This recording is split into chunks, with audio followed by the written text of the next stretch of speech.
Welcome to the No Limits podcast, where breakthrough strategies in therapeutic education help neurodivergent children learn, connect, and grow in powerful new ways.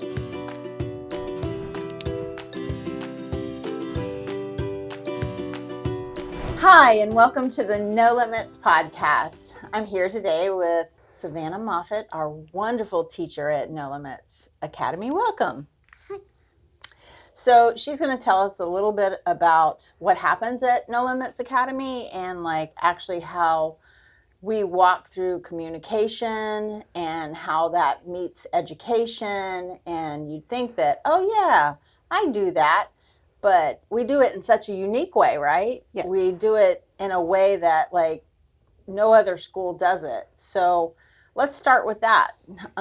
Why is it I've been in public schools for a long time and other schools, and they give a communication device, but they don't connect that communication device to the child's actual education. So tell us a little bit about in your class, because you have massive experience in the classroom. So, and especially in this round because you've been taught so well, but and you also just do it just seamlessly. So tell us a little bit about that communication and how that should be used. So the communication in the classroom, we don't just use their devices as they come. We don't use it for them to request items or to eat or drink or ask for a break. We use it throughout the entire day. It's embedded in everything they do because it is their voice and they have the right to communicate all day long. So it's embedded through just transitioning for them to choose where they want to sit for the next circuit or what they want to watch in the 15 minutes while we're getting other kids repositioned or changed or meeting other kids' personal needs. And then when it comes to academics, we train the teachers here how to program those devices to actually connect with the content that's being taught. So then, just like any child in school, they have the opportunity and the choice to answer questions throughout the lesson.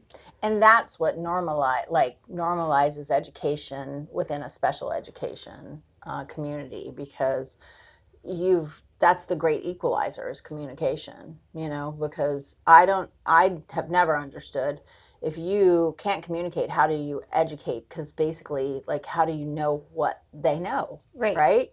So, and if you're just making choices of one word choices, which is what speech therapists sit inside those classrooms and do, they think they're sitting in their realm and they're saying, I'm going to teach one word communication, right? So that we can get a response, right? Yeah. But that's not connecting that education. Right.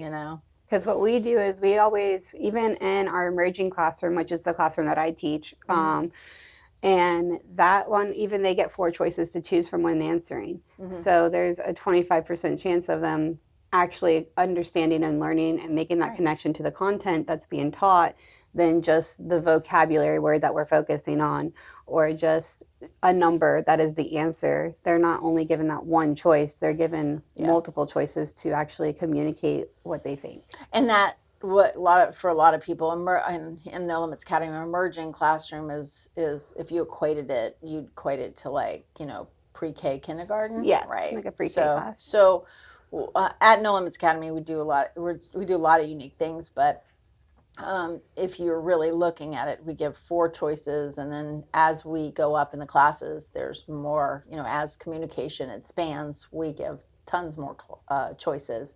Yes. And we also connect that to every daily lesson that they do. So it's a unique way. People need to understand communication isn't just for yes, no. Yeah, way more. The kids have so much more to say. And just in my classroom alone this last year, when I started back in August, I only had 1 out of my 7 kids who had a communication device. And by the end of the year, all 7 of my students had AAC devices. They all were eye gaze users.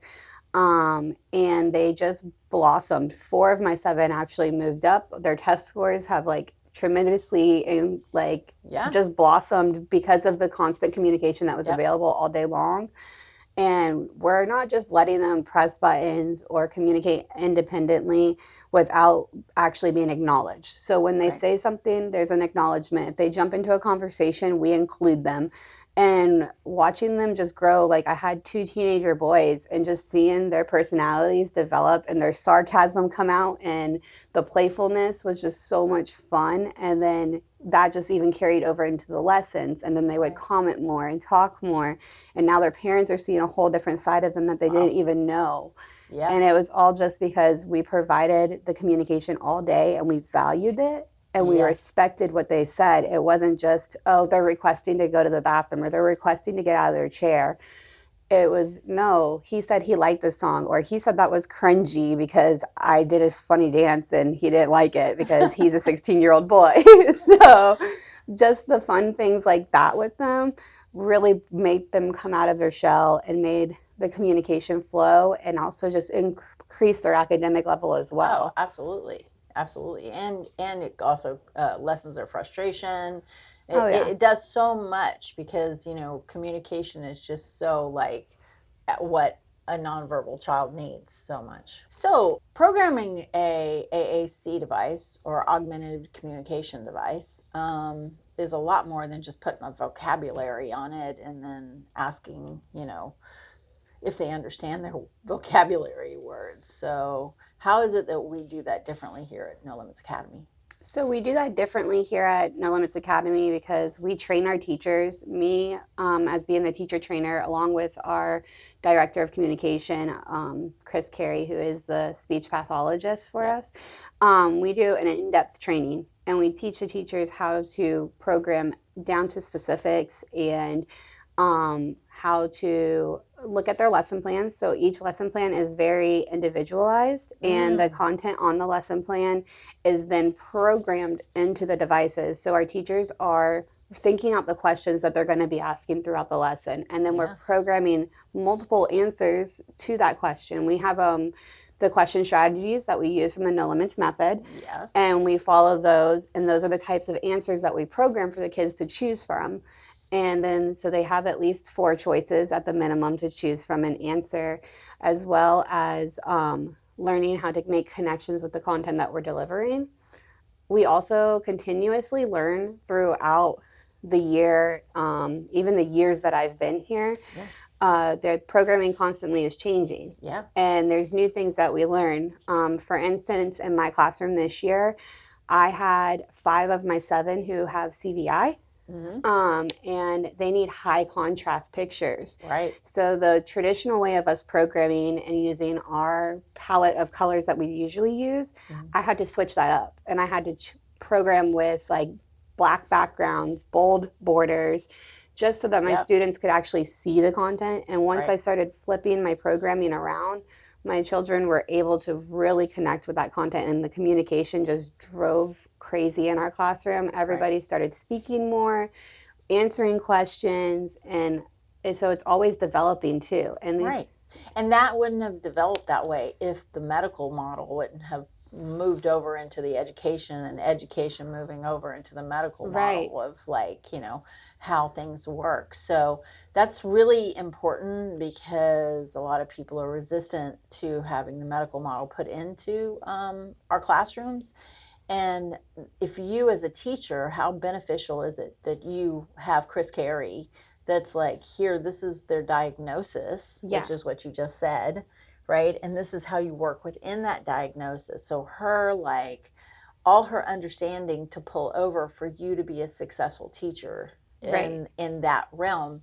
And then for her to understand what you're doing within a classroom, these 2 disciplines need to work in a more cohesive way for the kids to thrive. So that's all you said right there.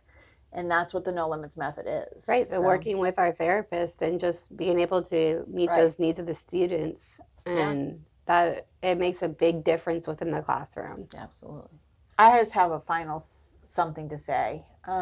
There's been a lot of talk about how the government is moving within the medical model and the educational model. And it is proof that what we're doing here at No Limits Academy, Ability Plus Therapy, and No Limits Method is moving that medical model into education and education into the medical model. And I know that there's been a lot of like disagreement in that, but there has to be an understanding of someone's diagnosis before you can educate someone. If a teacher doesn't understand the diagnosis of a child and how to work within that diagnosis, that is lost. And you just can't expect them to learn just by sitting in a classroom. So AAC devices like Tobii Dynavox that we use are part of the medical model. And I advocate for these two systems to work together. I believe we're going to see much more success in those realms working together than working separately or just keeping them in one department. I know that's very controversial, but I'd love to talk about it, and I'm open to it. Thank you again for being here at the No Limits podcast, and have a great day.